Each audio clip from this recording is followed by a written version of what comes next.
something else that's interesting, and it may not show here. Let's try it. Yes, look at the side bearing. Now there's grease in there between the truck side bearing and the body side bearing, and very easily I am rocking this back and forth. That means the car is essentially balanced and everything came out right in all our figuring. When we put the truck down, we were concerned whether the side bearing would be right down hard to the point that the car would turn, there'd be difficulty with the car turning.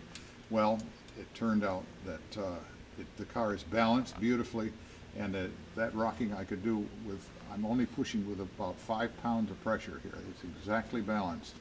So is it luck or was it skill? We don't know. Also, I'm thinking of all kinds of things. This spring that you see is called a brake release spring, and when the air brakes go on, it pulls against this lever here, and the brake shoes will pull against the wheels. And by the way, we didn't put all the brake shoes in because it was extremely difficult to do in this position. So we will do that when it's on the pit and we can get underneath.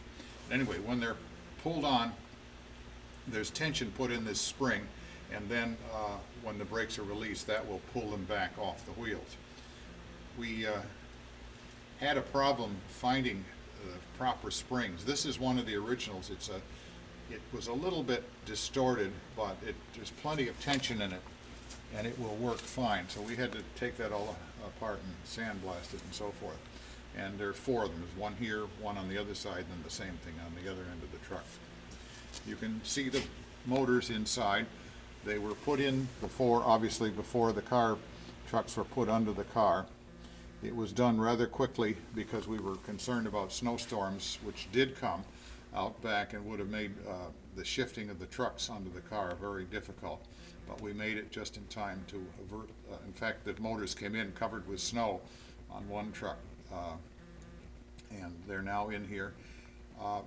We were not able to put all of the bolts in that hold the axle cap, the motors, and that hold the gear cases, because it was just impossible to get underneath there with the proper wrenches. Now that will mean that the car will not be able to be run, but it can be pulled around in the spring when it gets taken over to the pit, and then all those will be tightened up properly. Before the motors were actually put in to the car, all the bearings were packed with wool waste, and they are lubricated anyway.